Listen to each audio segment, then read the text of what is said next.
ጤና ይስጥልኝ ክቡራትና ክቡራን እንደምን አመሻችሁ። ዜናውን የማሰማችሁ ሰሎሞን አባተ ነኝ።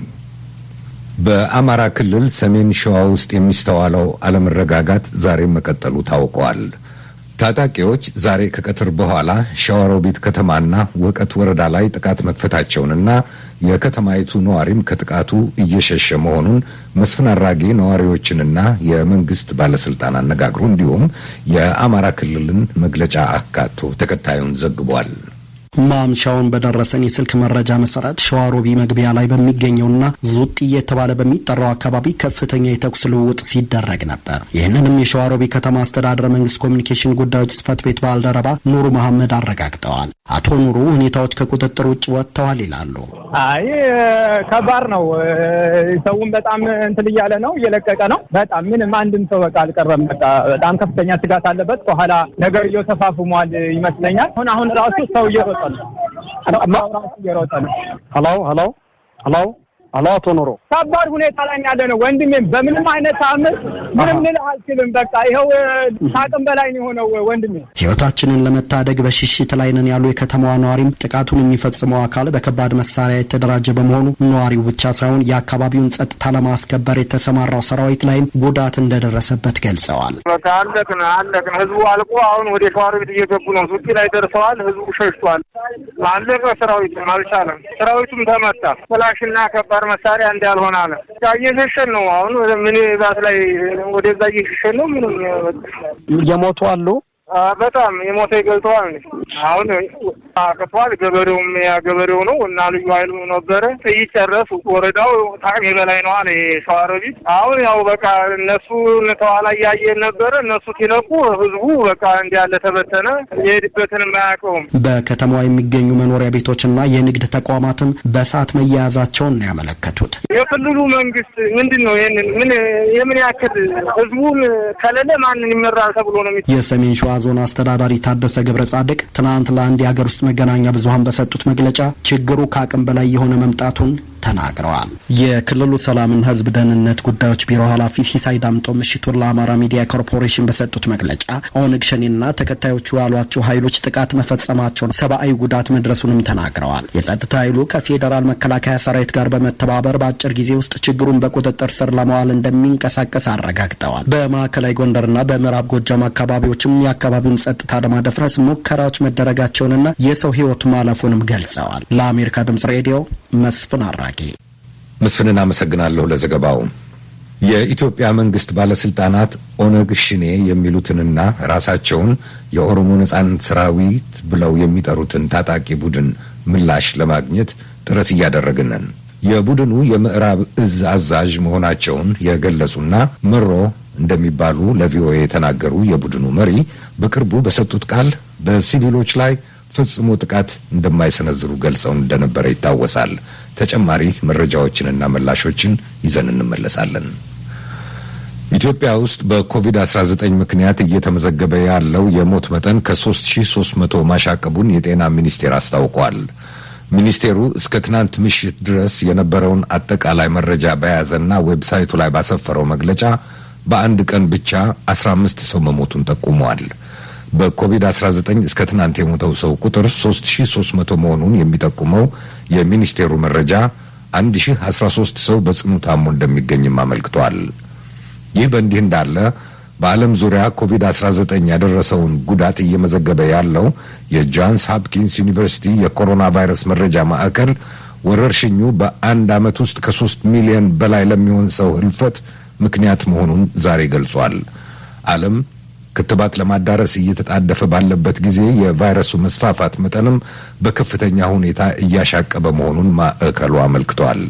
የኮቪድ-19 መከላከያ ክትባቶችን በተጣደፈ ሁኔታ ለሚሊዮኖች እየሰጠች ያለችው ዩናይትድ ስቴትስ ከዓለም 140 ሚሊዮን የኮሮና ቫይረስ ተጋላጮች ቁጥር ከ31 ሚሊዮን ተኩል በላይ የሚሆኑትን በመያዝ አሁንም በሰንጠረዡ አናት ላይ የምትገኝ ሲሆን ህንድ በ14 ተኩል እንዲሁም ብራዚል ወደ 14 ሚሊዮን በሚጠጋ ተጋላጭ እየተከተሏት ናቸው። የቫይረሱ የመስፋፋት መጠን ባለፉት 2 ወራት ውስጥ ከእጥፍ በላይ መጨመሩንና በተለይ ባለፉት 6 ሳምንታት ውስጥ በተከታታይ እያሻቀበ መምጣቱን የዓለም የጤና ድርጅት ዋና ዳይሬክተር ዶክተር ቴድሮስ አድሃኖም ትናንት ተናግረዋል። ዩጋንዳ ውስጥ ባለፈው ጥር በተካሄደው ምርጫ ወቅትና በምረጡኝ ዘመቻውም ጊዜ ዴሞክራሲያዊ ሂደትን ለማደናቀፍ ሰርተዋል ወይም ተባባሪ ሆነዋል ባለቻቸው ግለሰቦች ላይ የቪዛ እገዳ መጣሏን ዩናይትድ ስቴትስ አስታወቀች። የዩናይትድ ስቴትስ የውጭ ጉዳይ ሚኒስትር አንቶኒ ብሊንከን በትዊተር ገጻቸው ላይ ባሰፈሩት መልእክት ፕሬዚደንት ዮዌሪ ሙሴቬኒ ለ6ኛ የስልጣን ዘመን ማሸነፋቸው የተነገረበት ምርጫ ነጻም ፍትሃዊም አልነበረም ብለዋል።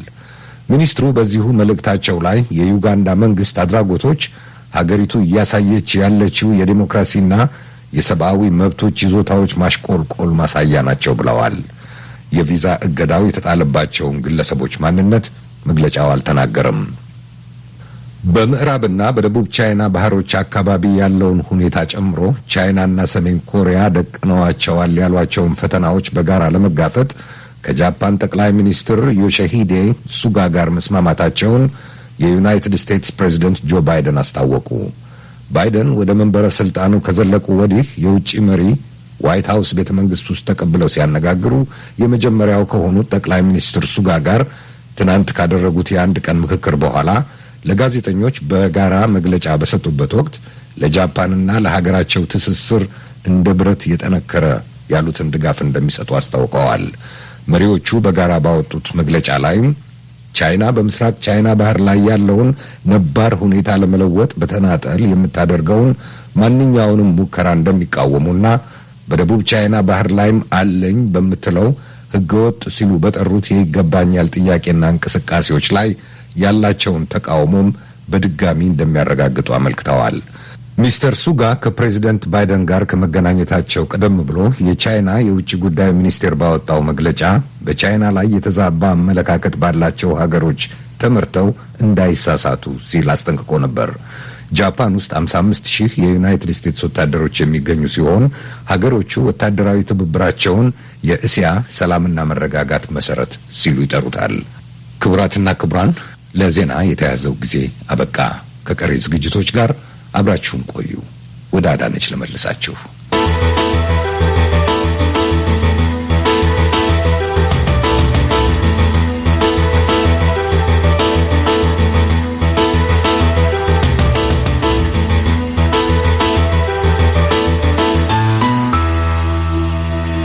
አድማጮች በ22 በ25 እና በ31 ሜትር ባንድ በአጭር ሞገድ እንዲሁም በናይል ሳት የሚተላለፈውን ፕሮግራማችንን ነው የምታዳምጡት። ዝግጅታችንን ድረገጻችን ላይ amharic.voanews.com በፌስቡክ ደግሞ @voa amharic ላይ በቀጥታ ታገኙናላችሁ። ከሰኞ እስከ ዓርብ አሃዱ ሬዲዮ 94.3 ላይ እንደመጣለን። አስተያየት ለማስተላለፍ ለምትፈልጉ ተዘዋዋሪው የስልክ ቁጥራችን 202-205-9942 ነው። የውስጥ መስመር 14። አድማጮች ወደ ኋላ ከሚቀርቡት ዝግጅቶቻችን መካከል አንዱን ለቅምሻ እናሰማችሁ። ወደ ቀዳሚው ዝግጅታችን እናምራ።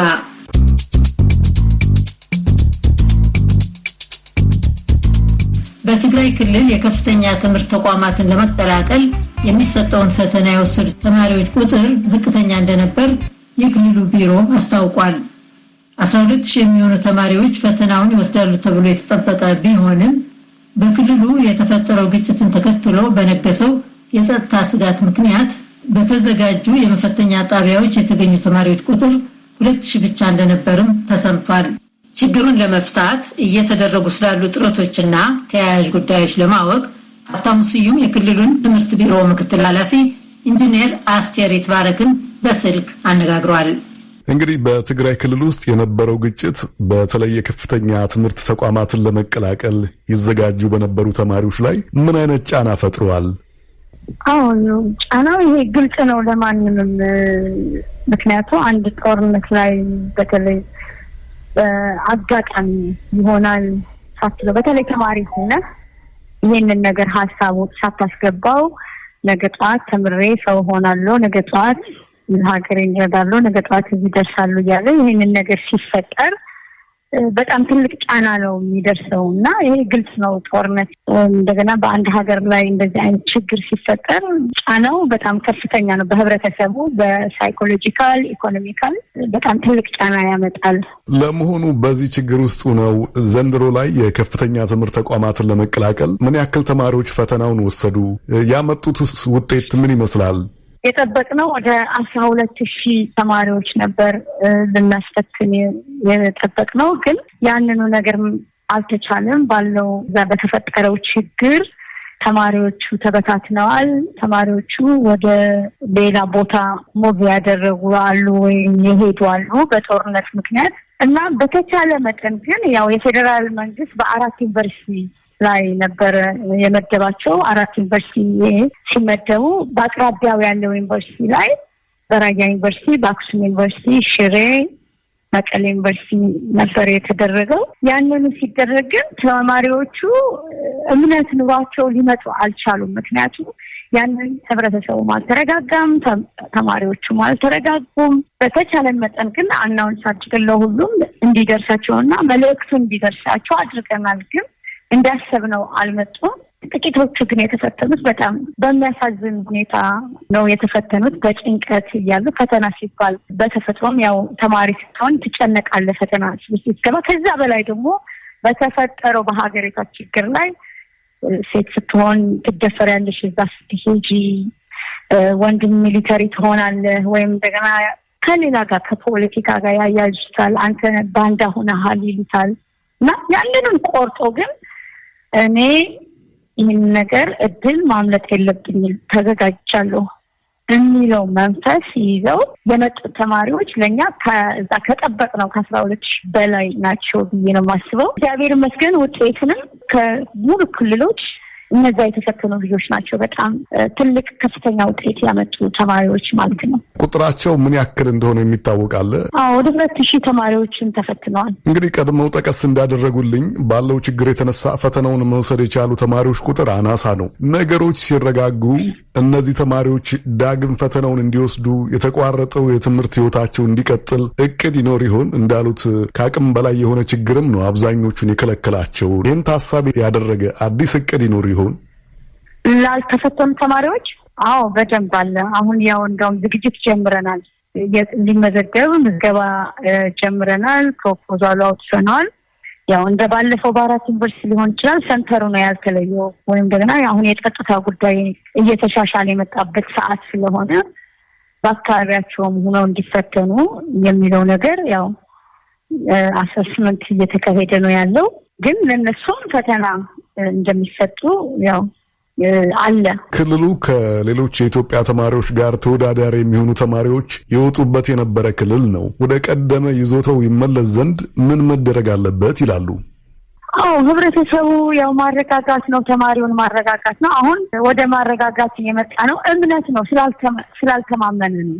ምክንያቱም የሚወራው ወሬዎች ይሄ ጥቃቱ አለ፣ ስጋት አለ።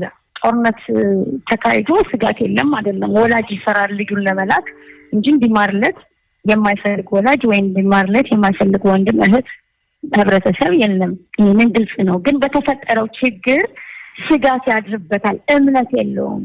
እንዲህ ይሆናል ወይ ይሆናል እንደዚህ ይሆናል የሚል ስለነበረ ነው እነዛን ልጆች ያሰብናቸው ልጆች ሳይፈተኑ የቀሩት። አሁን ግን በነዛ ልጆች አርአያ ወይም እንደገና በነዛ ልጆች መረጃ ሊሆኑ ስለቻሉ ለህብረተሰቡ እንደውም በስልክ እየደወሉ መቼ ነው ፈተናውን ወይም እንደገና መቼ ነው የምንፈተነው እያሉ ስልክ እየደወሉ ሁሉ ነገር ይከታተላሉና ወላጆች ራሱ እስከ ትምህርት ቢሮ እየመጡ መቼ ነው የልጆቻችን ፈተና የሚደርሰውና እናዘጋጃቸዋለን ሌላ ሀገር ስለላክናቸው ወደዚህ እንድናስመጣቸው እያሉ ራሳቸውም እየጠየቁ ነው። ይሄንን የሚያስረዳ ባለው በክልሉ ላይ ጸጥታና የመረዳዳት እየተሻሻለ መምጣቱ ነው እና አሁን በበለጠ ወደ ፈተና ይገባሉ ብለን እናስባለን፣ ተስፋ እናደርጋለን። የማካካሻ ፈተናዎች የሚሰጡበት የጊዜ ገደብ ተቆርጦ ይሆን ወይንስ ለወደፊቱ በሚኖረው ጊዜ ውስጥ የሚገለጽ ነው? እስካሁን በዚህ ቀን ይፈተናል አልተባለም። ያው በኢትዮጵያ ደረጃም የምርጫ ቀን ስላለ እሱን ያው ፌዴራል መንግስት ስለሚያወጣው እስካሁን የቆረጠው በዚህ ቀን የሚል ነገር የለም። ግን ተማሪዎቻችን የማዘጋጀትና ትምህርት ቤት ውስጥ ለማስገባት ዝግጅት ላይ ነው ያለን። ምክንያቱም ተማሪዎች መማር ስላለባቸው ኢቭን የ12ኛ ክፍል ብቻ ሳይሆኑ ሌሎች ቀሪዎች ደረጃዎችም ከ1 እስከ 11 ያሉ ተማሪዎችም መግባት አለባቸው፣ ከሰኞ በኋላ መግባት አለባቸው ብለን ያው መምሪያ አውርደናል። ከዚህ በፊት ነው መምሪያው ከየካቲት 8 ጀምሮ ነው መምሪያው የወረደው። አሁን ግን በኃይለኛ ተጠናክሮ ተማሪዎቹና አስተማሪዎቹ መገናኘት አለባቸው። ምክንያቱም በኮቪድ ጊዜ የሚደርሳቸው ቤታቸው በመዋል ብዙ ጥቃት የሚደርስባቸው አሁን ደግሞ ከዛ በላይ እየተጠቁ ነው። ልጆች ወደማይሆን ነገር ሽፍት እያደረጉ ነው። በተለይ አሁን ከትምህርት ቤት ሳይውሉ ወይም ደግሞ ትምህርት ቤት ሳይገቡ ሲውሉ በሀገሪቷ ላይ የማይለመድ ነገሮች ካርታ፣ ሌላ ነገሮች ሌብነት ላይ እየተሰማሩ ነው ያሉትና ልጆችን እየጎዳናቸው ነው ያለና ልጆችን ወደ ትምህርት ቤት ማምጣት ግድ ይለናል እና ያንኑ ነገር እየሰራን ነው። ኢንጂነር አስቴር ይትባረክ የትግራይ ክልል የትምህርት ቢሮ ምክትል ኃላፊ፣ ለነበረን አጭር ቆይታ በእጅጉ አመሰግናለሁ። መልካም ዕድል እንዲገጥማችሁ እመኛለሁ። አሜን። እግዚአብሔር ይስጥልኝ።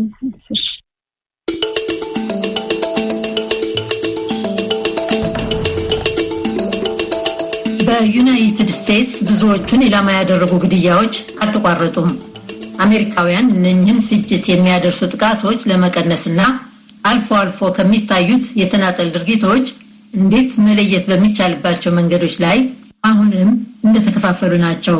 በጦር መሳሪያ በሚፈጸሙ ጥቃቶች ሳቢያ በዩናይትድ ስቴትስ በየዓመቱ በ10 ሺዎች የሚቆጠሩ ሰዎች ሕይወታቸውን ያጣሉ። ማይክ ኦ'ሱሊቫን መፍትሄ ሊሆኑ ይችላሉ በሚባሉ እርምጃዎች ዙሪያ የጉዳዩ አዋቂዎች ያቀረቧቸውን ሐሳቦች ያካተተበትን ዘገባ አሉላ ከበደ ያቀርበዋል። ባለፈው ሰኞ ሚያዝያ 4 2013 ዓ.ም በኖክስቪል ቴኔሲ ውስጥ በሚገኝ አንድ ትምህርት ቤት ውስጥ በዚያ በነበሩ ላይ በተከፈተ ተኩስ አንድ ተማሪ ሲገደል አንድ የፖሊስ መኮንን ቆሰለ።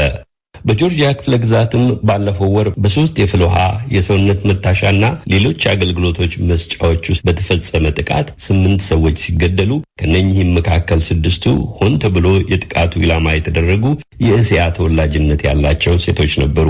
ከዚያም አንድ ሳምንት ባልሞላ ጊዜ ውስጥ በኮሎራዶ የሸቀጣሸቀጥ መደብር ውስጥ 10 ሰዎች በጥይት ተደብድበው ተገደሉ። ካሊፎርኒያም ውስጥ መጋቢት 22 2013 ዓ.ም በዚያው ሰሞን ግድም ሆኖ ነው የተፈጸመ ጥቃት አንድ የ9 ዓመት ታዳጊን ጨምሮ 4 ሰዎች ተገደሉ። በአገር አቀፍ ደረጃ መሪዎች ምን ማለት እንደሚቻል እንኳን ግራ ተጋብተዋል። አስተያየት ከሰጡት ውስጥ አንዱ ፕሬዚዳንት ጆ ባይደን ናቸው። And a state that I even hate to say it because we're saying it so often, my heart goes out. Our hearts go out for the survivors. ብዙ ጊዜ ደጋግመን ስላልነው እኔ ማለቱን ራሱን አልወደውም። በጣም አዝናለሁ።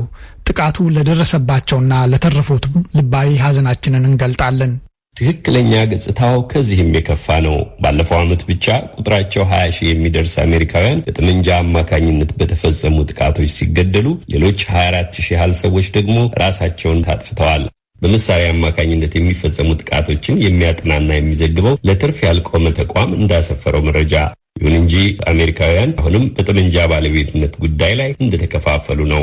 አዳም ዊንክለር በሎስ አንጀለሱ የካሊፎርኒያ ዩኒቨርሲቲ የሕገ መንግስት ጉዳዮች ጥናት አዋቂ ናቸው። We have a lot of people who think there are too many guns in America and that the key to reducing gun violence, which by all accounts is far too common. ዩናይትድ ስቴትስ ውስጥ መጠኑ እጅግ የበዛ ጠመንጃ ይዘዋወራል ብለው የሚያምኑ ብዙ ሰዎች አሉ። እናም በስፋት የሚታዩትን በመሳሪያ ወይም በጠመንጃ አማካኝነት የሚፈጸሙ ጥቃቶችን ለመቀነስ ቁልፉ የጠመንጃ አለያም የተለያዩ መሳሪያዎችን ሽያጭና ዝውውር መገደብ ነው ብለው ያምናሉ። ሌላኛው የአገሪቱ ክፍል ደግሞ በጠመንጃ ወይም በመሳሪያ የሚፈጸሙ ጥቃቶችን ለመቀነስ መፍትሄው ተጨማሪ ጠመንጃ ነው ብሎ አጥብቆ ያምናል። እንደ አውሮፓውያን የዘመን አቆጣጠር በ2017 ዓ.ም ፒው የተሰኘው የምርምር ማዕከል ጥናት እንዳመለከተው ከጠቅላላው ሕዝብ ከ40 ከመቶ በላይ የሚደርሱት አሜሪካውያን በቤታቸው አንድ ወይም 2 የመሳሪያ አይነት አለ። የመብት ተሟጋቾች እንደሚሉትም የጠመንጃ ባለቤትነት መብት በሕገ መንግስቱ ተደንግጓል። ሁለት የተከፈለውንና ጽንፍና ጽንፍ የያዘውን አስተያየት በመጽሐፋቸው የተነተኑት ዊንክለር እንዳስረዱትም ክፍተቱን መሙላት በጣም ከባድ ነው።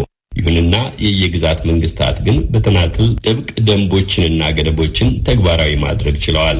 ደራሲና ተንታኙ ዴቪድ ሄሚንዌይም መሳሪያ አማካኝነት የሚፈጸም ጥቃት በህብረተሰብ ጤና ላይ እንደተጋረጠ ችግር መወሰድ አለበት ይላሉ። The public health approach has been incredibly useful over the last 150 years. ዓለምን ለደህንነት ዋስትና ያላት ስፍራ ለማድረግ ባለፉት 150 ዓመታት ውስጥ በህብረተሰብ ጤና አጠባበቅ ጎራ የተሰራው ስራ እጅግ ከፍ ያለ ጠቃሚ ውጤት ተዘግቦበታል። የንጽህና አጠባበቅን በማሻሻል ተላላፊ በሽታዎችን በመከላከልና በመቆጣጠር እንዲሁም ሌሎች እርምጃዎችን በመውሰድ በዚህ ጊዜ ውስጥ ብቻ በአማካይ የሰው ልጅ እድሜ በጥፍ አድጓል ነው ያሉት የሃርቫርዱ የጤና ፖሊሲ ምሁር። We didn't ban cigarettes, but we've done much better about cigarettes. We didn't ban automobiles, and yet ሲጋራ የማጤስን ልማድ ጨርሶ አላገድንም። ነገር ግን ሲጋራን በሚመለከቱ ጉዳዮች ዙሪያ ሁነኛ እመርታ አስመዝግበናል። በሚከተሉ አደጋዎች ሳቢያም አውቶሞቢሎችን መገልገል አላቆምንም። ነገር ግን የተሽከርካሪዎችን ለደህንነታችን አመቺ መሆን ማረጋገጥ በሚያስችሉ መንገዶች ዙሪያ የተሻለ ማከናወን ችለናል።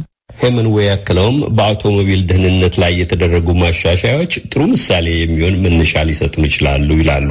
አሽከርካሪዎች መቀመጫቸው ላይ ያለውን ቀበቶ በአግባቡ እንዲጠቀሙ በማድረግ በአደጋ ጊዜ በአየር የሚሞላውና አሽከርካሪዎችንና ተሳፋሪዎቻቸውን ግጭቶች ከሚፈጥሩ አደጋዎች የሚከላከለው የአየር ከረጢት እንዲሁም በአደጋ ጊዜ የሚሰበሰብ አረግራጊ ዘንግና የመሳሰሉ ሌሎች ለደህንነት የሚያግዙ ዘዴዎችን በተሽከርካሪዎች ላይ በመቅጠም ባለፉት 60 ዓመታት ውስጥ በእያንዳንዱ ርቀት በሚደረግ ጉዞ ይደርስ የነበረውን የአውቶሞቢል አደጋ በ85 በመቶ መቀነስ ተችሏል። የትኛውም አንድ አይነት መንገድ በመሳሪያ አማካኝነት የሚፈጸም ጥቃትን በብቸኝነት ከወዲያኛው አያስወግድም ይላሉ የቅድሙ የህግ አዋቂ ሄመንዌይ። ነገር ግን በተጨባጭ ዓለም የተሞከሩና የሰሩ ማስረጃዎችን በመጠቀም የትኛው ውጤታማ እንደሆነ ለማወቅ እንዲሁም ጠመንጃ ያላቸውን ሰዎች እንደ አጋር መያዝ ይረዳል ባይ ናቸው። የጠመንጃ ባለቤትነት መብትና የመሳሪያ ቁጥጥር ደንብ ሁለቱም የአሜሪካ ታሪክ አንድ አካል ናቸው። እንደ ህገ መንግስታዊ ጉዳዮች አዋቂው ዊንክለር አስተያየት ግን ጽንፍ በያዙ አቋሞች በተከፋፈለች ሀገር ውስጥ የጋራ መግባባትን መፍጠር አዳጋች ነው። ይህም ሆኖ ግን የተለያዩ ግዛቶች በተናጠል በወሰዷቸው እርምጃዎች የጦር መሳሪያ የመያዝ ህገ መንግስታዊ መብትን ሳይገፉ የመሳሪያ ባለቤት የሚሆኑ ግለሰቦችን የቀደመ ወይም የጀርባ ታሪክ ፍተሻ እያሰፉና ለአደጋ ያጋልጣሉ የሚሏቸውን ክፍተቶችም የዘጉ መሆናቸውን ይናገራሉ። What I think we need to do as a society, I hope, is that we can move beyond the extremes of both sides. One side that says እንደሚመስለኝ እንደ ህብረተሰብ ማድረግ ያለብን በሁለቱም ወገን ጽንፍ ከያዙት አልፎ ማየት መቻል ነው። አንደኛው መሳሪያ የመያዝ መብት አለን ከሚል እሳቤ በመነሳት ምንም አይነት የመሳሪያ ቁጥጥር ሊኖር አይገባም የሚል ሲሆን፣ ሌላኛው ወገን ደግሞ ቀድሞውንም መሳሪያ የመያዝ መብት ሊኖረን አይገባም፣ ስለሆነም ጥብቅ ቁጥጥር ተግባራዊ ይሁን፣ አንድም መሳሪያ አይፈቀድ የሚል ነው። በጠመንጃ ወይም በጦር መሳሪያ አማካኝነት የሚፈጸሙ ጥቃቶችን ጨርሶ ማስወገድ አይቻልም። እናም እንዲህ በተካረረና በታወከ ድባብ ውስጥ የሰከኑ ውይይቶችን ማድረግም አዳጋች ነው የሚሉት ባለሙያዎች፣ እነኚህን ቁጥራቸው በዙ አደጋዎች ለመቀነስ ግን ከጋራ መግባባት ሊያደርሱ የሚችሉ መንገዶችን መፈለግ የግድ ነው።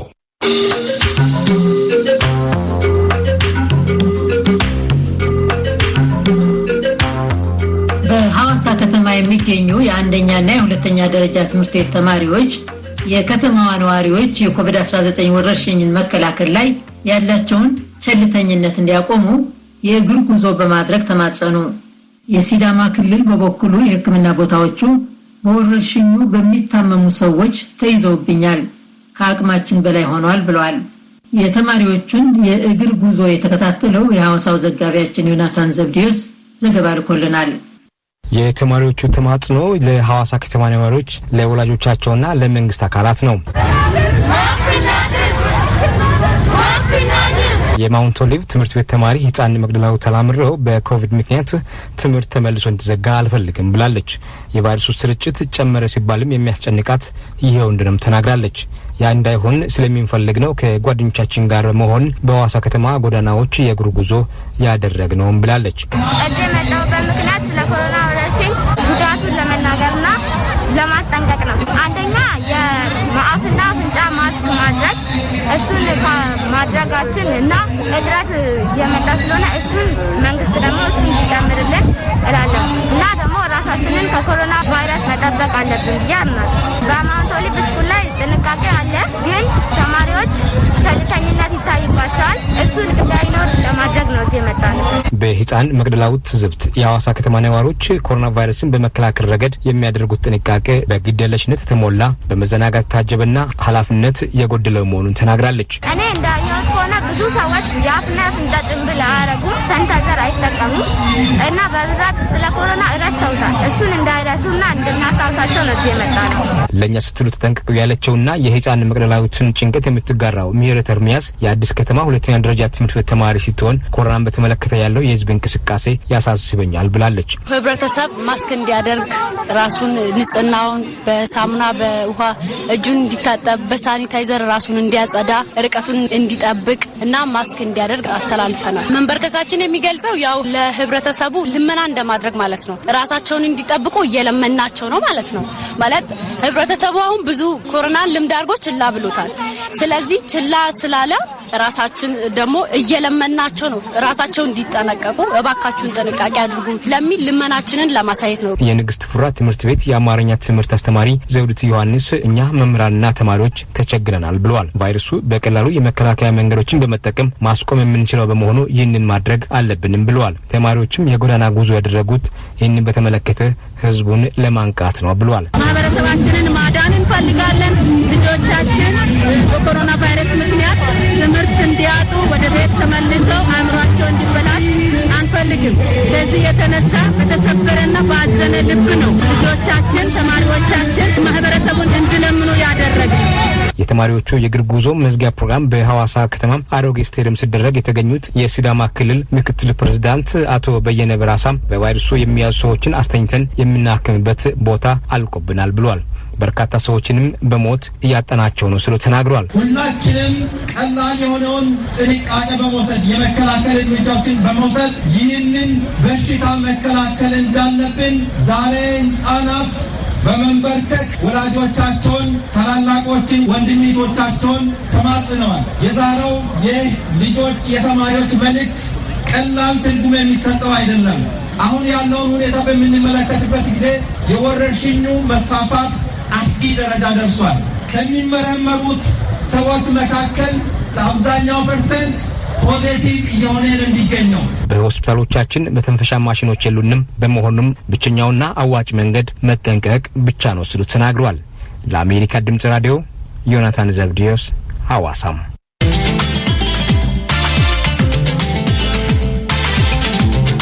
አድማጮች አሁን በኢትዮጵያ እየበረታ የመጣው የኮቪድ-19 መዛመትና ምርጫዎቻችንን ወደሚፈትሽ ውይይት ነው የምናመራው።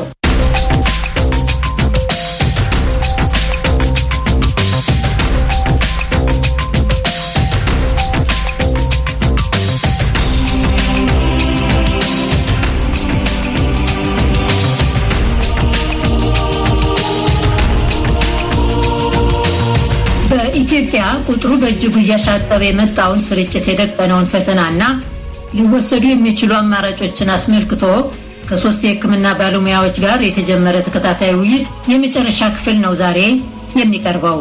ዩናይትድ ስቴትስን ጨምሮ ባለፈው ዓመት በወረርሽኙ ክፉኛ በተጠቁ አገሮች መጀመሪያ ሰሞን የታየውን በብርቱ ፈተናዎች የታጀበ ሁኔታ በማዛመድ በተለይ ለዛሬ ኢትዮጵያ ይዞታ የሚበጁ የሚባሉ አማራጮችም በውይይቱ ይነሳሉ።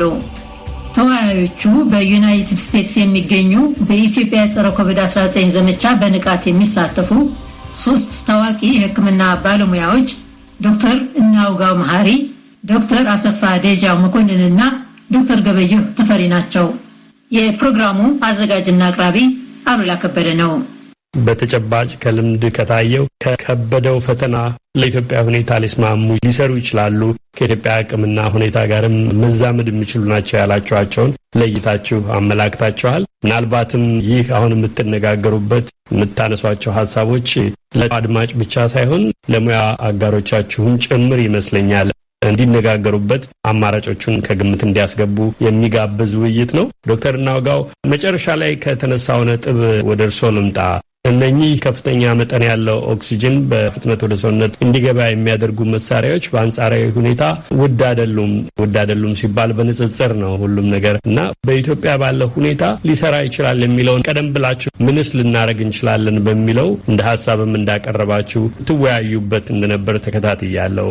አንዳች ነገር ፈጥኖ ካልተደረገ የከፋ ሁኔታ ይከተል ይችላል የሚለው ስጋት ልትነጋገሩ እንዳደረጋችሁ ተመልክቻለሁ። እስኪ አካፍሉ ለአድማጮች። እንደየአቅሙ ሁሉም ሊያደርግ ከሚችለው አንጻር ምን ሊደረግ ይችላል? ምን አይነት ጥረቶች በውጭም ውስጥም ካሉ ሊሰራ ይችላል? ሊድን የሚችል ነፍስ መታደግ ይችላል ብለው ያምናሉ? ጥሩ ነው አሉላ። አይ ቲንክ አንዱ ከባዱ ችግር የኤቲክስን ጉዳይ በእኔ በግል አስተያየት ኮቪድ ላይ ትልቅ የኤቲክስን ጉዳይ ያለ ይመስለኛል። አንዳንድ ሰዎች ኦክሲጂን ለም ግሪቶ ላይ ስለሌለ ያው ይሞታሉ ብለን እናስባለን። አንዳንዶቹ ደግሞ አሁን እኔ እንደምሰማው ለኮቪድ ከሆኑ ሆስፒታል ሄደው ለመተኛት 300,000 200,000 ምናምን አስይዙ ነው የሚባለው። እና እንዴት ነው ኢትዮጵያ ስንት ኢትዮጵያ ነው ያንን ያህል ገንዘብ ማሸነፍ የሚችለው? እና ይሄ ፕራይቬት ሴክተሩ ከፓብሊኩ ጋር ከመንግስት ጋር እንዴት ነው ይህንን ነገር አንድ መደረግ ያለበት? አመለካከት ላይ የተዛባ ነገር ያለ ይመስለኛል። እንዴት ነው አዝ ሶሳይቲ ችግሩን በመረዳት እዚህ ሀገር ሀብታሙ እንደውም ሳይሰሩ ቤታቸው ቁጭ ብለው ኢኮኖሚካሊ ሰፖርት የሚደረጉበት መንገድ ይፈልጋል። እኛ እንደዚህ አይደለንም፣ ያንንም አንጠይቅም። ግን ደግሞ በሚታመሙበት ሰዓት እንዴት ነው ይሄ ፌርነት ያለው ለህዝባችን ፌርነት? አንድ ነገር ስራጭ ለህዝቡ ድረስ በሚባልበት ጊዜ 300,000 ብር 200,000 ብር ካሳስክ ነው ኮቪድ ፕራይቬት ሆስፒታል ውስጥ የሚገባል ይባል እንዴ? የሁሉም ገደብ መኖር አለበት። መንግስት እንዴት ነው በመሀል ገብቶ እና አንዱ እሱ ነው። ሌላው ይሄ እኛ የመዘጋጀትና ያለመዘጋጀት ነው እንጂ አገሪቱ ይህንን ኦክሲጅን ማምራት አቅሙ አልፈቅድ ብሎ አይደለም። አይ ቲንክ እኔ እንደምሰማው የተወሰኑ ጤና ጥበቃ በኩል የተወሰኑ ቦታዎችን ሳይቶች ሎካሊም ለማምረት እየሞከሩ ነው። በቀደምም ከቼክ ሪፐብሊክ ጋር ውል ተፈራርመዋል። ግን ምንድነው ይሄ ዝም ብሎ ለጤና ጥበቃ ብቻም ሳይተው ለምሳሌ ወደ 50 ሚሊዮን ዩኒቨርሲቲዎች አሉ። ቲቺንግ ሆስፒታል አላቸው። እዚያ ሆስፒታል ይተኛል። ለጊዜው ዛሬ ደህና ነው ተወሳው ወደፊት ይሄ ቢሆን ይሄ ቢታሰብ እየተባለ በኮንቲኒቲ መታሰብና ብዙ ፕላን መደረግ የሚጠይቅ ነገር ነው እና ለዚህ ነው ሁልጊዜ ይሄንን እኔንም ያገባኛል። ይሄ የእሱ ፕሮብሌም አይደለም፣ የእሷ ፕሮብሌም አይደለም፣ የእኔ ብቻ አይደለም፣ የሁላችን ነው የሚል አስተሳሰብ ከሌለው ጥሩ ውጤት አይመጣም።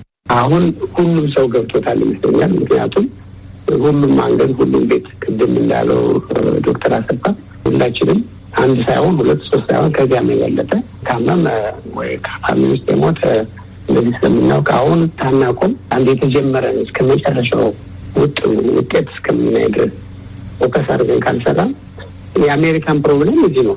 በመሀል ቴክሳስ ስማት ማድረግ አያስፈልግም አይሆንም ብለው ይረብሹታል፣ ያውቁታል። ከዛ እንደገና ከዛ ውስጥ መውጣት አይቻልም እና ለዚህ ነው ሊደርሺፕ በተለይ እንደኛ አይነት ሀገር ወሳኝ ሮል አለው። ሚዲያ ውስጥ ብዙን ማስተማር ወሳኝ ሮል አለው።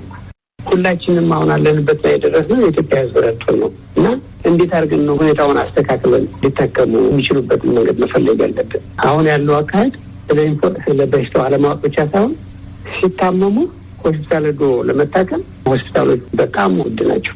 ማለት ወጪ የላቸውም። ዝም ብሎ በነጻ ያርጉ አይደለም፣ ይገባናል። ሁሉም አለ፣ ግን ዘዴ መፈለግ ያለበት እነሱ ሳይጎዱ ሰው ሳይጎዳ መንግስት የሚልን አይቶ ዘዴና ትክክለኛ የሆነ ሚድል ግራውንድ የሆነ ነገር ሊፈለግ ይገባዋል። መልካም። ግራና ቀኝ ያሉ ሁኔታዎችን ማዛመድ ወደምንችልበት ጎላ ወዳለ አንድ ሌላ ጭብጥ ልውሰዳችሁ። ብዙ ንጹሃን ዜጎች በየቀኑ የሚገደሉበትን አሳዛኝ ሁኔታ ጨምሮ ኢትዮጵያ በአሁኑ ሰዓት እጅግ የበረከቱ ብዙ ፈተናዎች ያሏት ሀገር ብትሆንም በአንጻሩ ኮቪድ የኢኮኖሚ ቀውስ ሊያስከትል የሚችል ግዙፍ ፈተና ነው። በቂ ትኩረት የሚሰጠው የብሔራዊ ደህንነት ጉዳይ ተደርጎ መወሰድ አለበትም ብላችኋል። ከፍተኛ የውጭ ምንዛሪ የሚያመጣው የኢትዮጵያ አየር መንገድ መብረር የማይችልበት ቦታ ጭምር ተፈጥሯል። የኢትዮጵያ አየር መንገድ ብቻ አይደለም።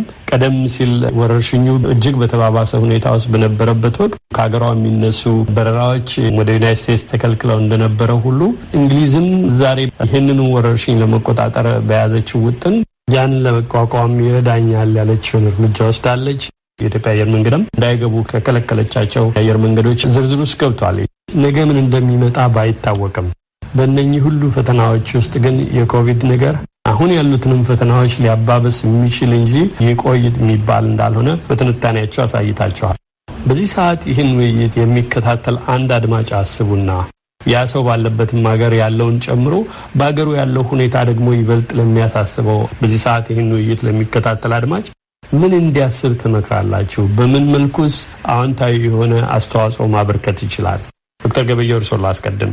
ጥሩ የጤና ተቋማት ሕክምና መስጫ ቦታዎችን ወይም ሙያተኞችን በኮቪድ ማጠናከር ዘለቄታ ያለው ውጤት ስለሆነ እያንዳንዱ ግለሰብ በዛ በኩል ማሰብ አለበት። ግን እንደ ግለሰብ መጀመሪያ ኮቪድ በሽታው አለ ብሎ ማመን አለበት። ሁለተኛ የሚሰራጭበትን መንገድ ስለሚያውቅ ከግለሰብ ማስክ ማድረግ ጀምሮ ቤተሰብና ጎረቤት ከመምከር ጋር ሀዘንም ሆነ ሰርግ፣ ክርስትና ካለመሄድ ሌሎቹንም ከመምከር ጋር አብሮ የሚሄድ ነገር ነው።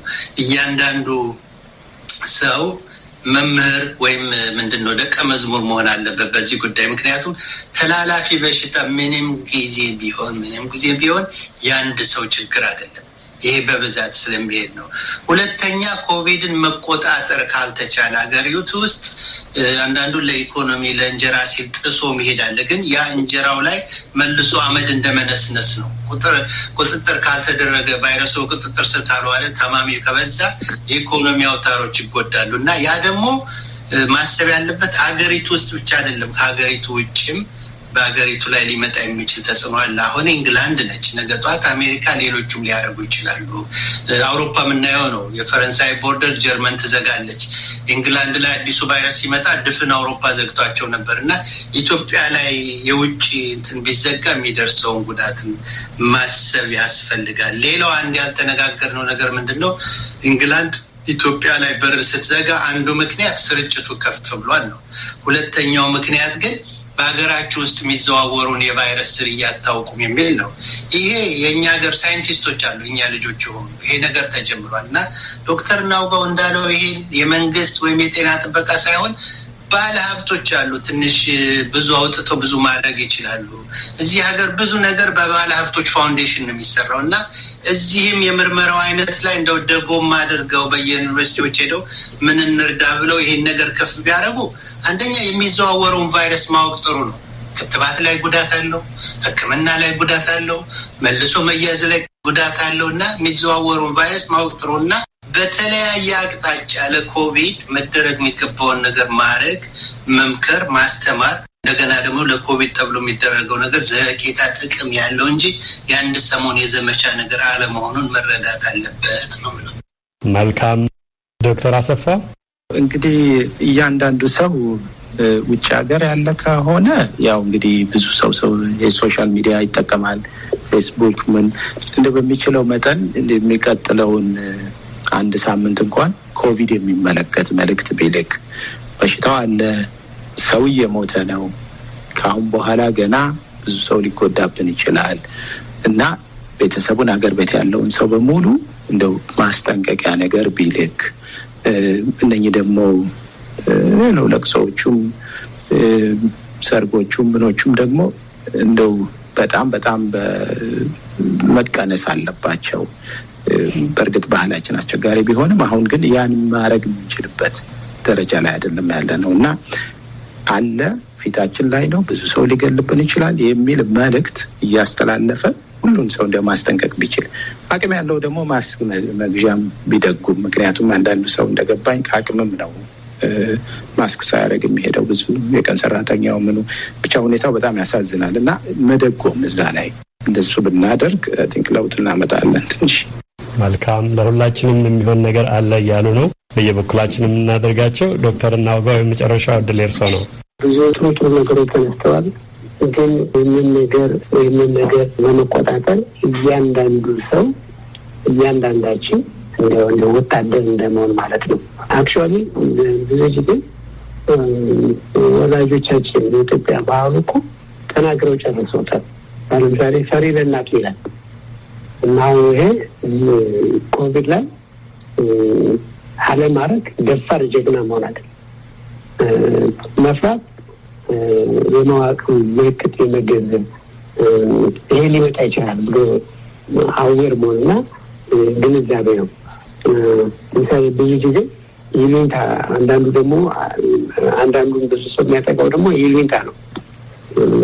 በይሉኝታ ልቅሶ ልሄድ ግን እኮ ለዛ ለሰው ያለቁስ ሄደው እኮ ደግሞ ራስን መሞታል ደግሞ የጥምቀት ባል ሆኖ አንድ ባል ሆኖ በይሉኝታ ወይም ደግሞ በራስን ይሄ አይነትም ሰው እኮ ጤነኛ ከሆነ ገና ብዙ ጥምቀቶችን ብዙ ፋሲካዎችን ብዙ አመታዎችን እኮ ሰው ሊያከብር ይችላል።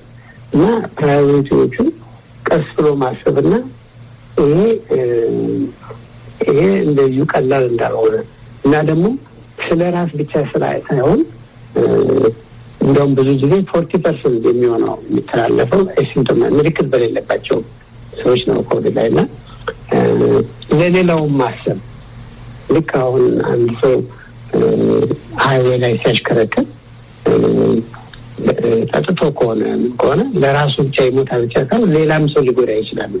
ይሄን እኮ በቃ ጦርነት ኢንቪዚብል እንደውም አሁን ሞር ግልጽ እየሆነ መጣ። ግን ኢንቪዚብል የሆነ ጦርነት ነው እና ለራስን መጠበቅ ብቻ ሳይሆን ራሳችንን ከጠበቅን ሌላውንም እንንከባከባለን። አሁን ብዙ ሽማግሌዎች የሚሞቱት ወይ ቤት የሚሰሩ ሰዎች ሌላ ሰዎች ከውጭ እያዙት እየመጡ ነው እና አንዳንዴ ደግሞ ይዘው እግዚአብሔር እኔን እንደዚህ ሰጠ እግዚአብሔርማ ጭንቅላቱን አእምሮውን ሁሉ ሰጥቶናል። አለዛ እኮ አንገት ላይ ማቆም ነርቭ ምን አሰራው አንገት ላይ ማቆም ይችል ነበር። ሁሉ ነገር እሱ ማረክ አለበት። እሱንም እሱ የሚሰራውንም ለማገዝ ይመስለኛል ለሰዎች በሩ እንዲያርጉ ምናምንና የሰው ልጅ እኮ ማርስ ላይ ሄዳል፣ አውሮፕላን ሰርቷል፣ ብዙ ነገር አድርጓል። ግን ቤዚክ የሆነችዋን ራስን የሚያጠፋን በሽታን ኢንፌክሽንን በመሰረቱ አንድ ሰው ሊከላከል ይችላል እና ኢንፌክሽን እንደ ካንሰር አይደለም።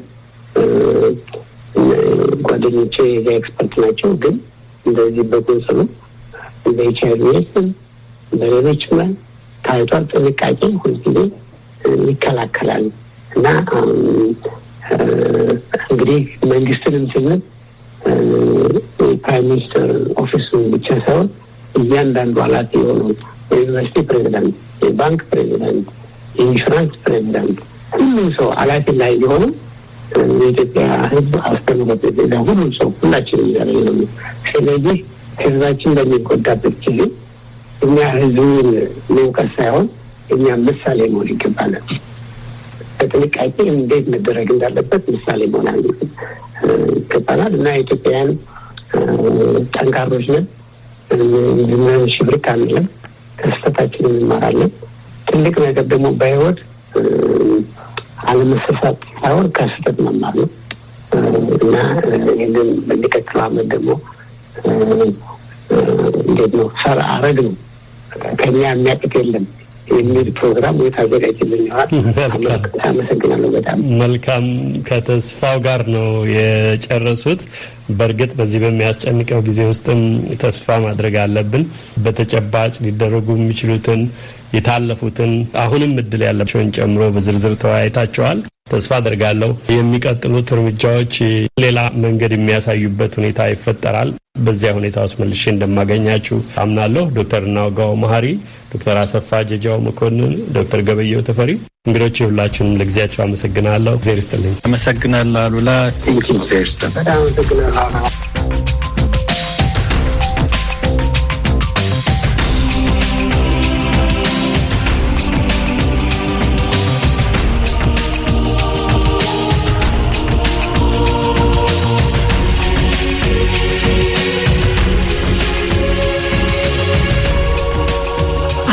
ሙሉ ውይይታቸውን በድረገጻችንና በማህበራዊ ድረገጾቻችን ታገኛላችሁ።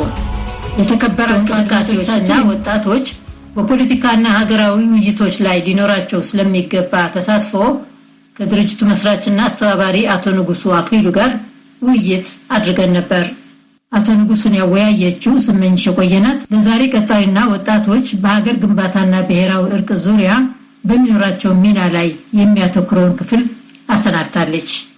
ዴስቲኒ ኢትዮጵያ ባለፉት ጥቂት ዓመታት ኢትዮጵያ ውስጥ የተለያየ ፖለቲካዊ ተሳትፎ ያላቸው ግለሰቦችን፣ ፖለቲካ ፓርቲዎችንና ተቋማት በማወያየት ሀገራዊ መግባቢያ መድረኮችን ለመፍጠር ጥረት ሲያደርግ ቆይቷል። ሆኖም ኢትዮጵያን ጨምሮ በዓለም ዙሪያ በተከሰተው የኮቪድ-19 ወረርሽኝ ምክንያት እንደዚህ አይነት ውይይቶችን በአካል ለማካሄድ አዳጋች ሆኖ ቆይቷል። ታዲያ ዴስቲኒ ኢትዮጵያ በዚህ ወረርሽኝ ወቅት በኢትዮጵያ ተጀምረው የነበሩ ሀገራዊ ውይይቶችን ለማስቀጠል ምን እያደረገ ነው ስንል የድርጅቱን መስራች አቶ ንጉሱ አክሊሉን ጠየቅናቸው። ኮቪድ ፖለቲካዊና ኢኮኖሚያዊ ችግሮች በማወሳሰብ ረገድ ከፍተኛ ሚና ተጫውቷል። አንዱ ያወሳሰበብን ነገር እንደ ልባችን ተሰብስበን እንዳንነጋገር እንዲህ አይነት መልካም ሪፖርቶችን ወደ ህዝብ ማድረስ እንዳይቻል አድርጓል። ምርጫ እንዲራዘም አድርጓል። ብዙ ነገሮችን አውቋል። እኛ ልክ ይህንን ነገር ማድረግ ሲያቅተን ያደረግነው ነገር ምንድነው?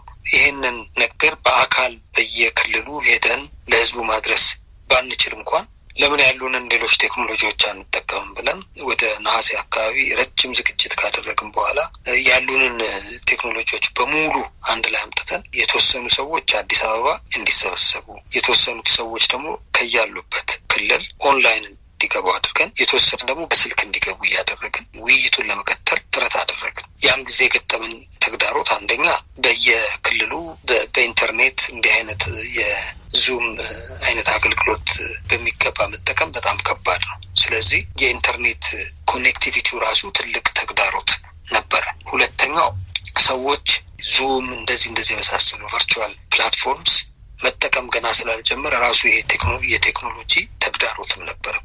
በሶስተኛ ደረጃ ይህንን ውይይት ስናደርግ ሙሉ በሙሉ ቨርቹዋል የምንገናኝበት አይደለም፣ ሙሉ በሙሉ ደግሞ በአካል ተገናኝተን የምናደርገው አይደለም። የሁለቱ ቅይጥ ነው። ስለዚህ ሁለቱን እንዴት አድርገን ማካሄድ እንችላለን የሚለው ከባድ ፈተና ነበር። ስለዚህ ከኢቢኤስ ቴሌቪዥን ጣቢያ ጋር ተነጋግረን ወሰኑ ሰዎች ከያሉበት ገብተው ባለፉት 6 ወራት እነዚህ 4 የኢትዮጵያ አማራጭ መዳረሻዎች ወይም ቢሆኖች ከተቀረጹ በኋላ ኢትዮጵያ እየሄደችበት ያለው መንገድ ምን ይመስላል፣ ወዴት እየሄድን ነው የሚል ጥያቄ ጠይቀናቸው ብዙ ተወያይተው በጣም ጥሩ ትንታኔ ሰጥተው ያን ነገር በቴሌቪዥን እንዲተላለፍ ተደረገ። በዛ መልኩ ነው እኛ ለመወጣት የሞከርነው። ባለፉት ጥቂት ዓመታት ውስጥ በኢትዮጵያ በተደጋጋሚ እየተከሰተ ያለው የፖለቲካ አለመረጋጋትና የሰላም እጦት በሰው ሕይወትና በንብረት ላይ እያደረሰ ካለው ቀላል የማይባል ጥፋት ባለፈ በህብረተሰቡ ውስጥ ጥሎት የሚሄደው ማህበራዊ፣ ኢኮኖሚያዊና የስነ ልቦና ቀውስ እጅግ ከፍተኛ እየሆነ ነው። ታዲያ ኢትዮጵያ ውስጥ በተለያዩ ጽንፍ ላይ ያሉ ሀሳቦችን አስታርቆ የጥላቻ አመለካከቶችን ለውጦ ወደ ብሔራዊ ውይይትና የእርቅ መድረኮች በአፋጣኝ ለመምጣት ይቻላል ወይ? ሁለተኛው ጥያቄያችን ነው። እኔ በጣም ይቻላል ባይ ነኝ። ይሄ ያለንበትን ተጨባጭ ሁኔታ ስንመለከት ለረጅም ጊዜ የታፈነ ነገር ሰዎች ብዙ ሀሳባቸውን መግለጥ የሚያስመጣቸው የሆነበት ጊዜ ነበር። አሁን ግን ማንኛውም አይነት ሀሳብ እንደፈለገ ይገለጣል።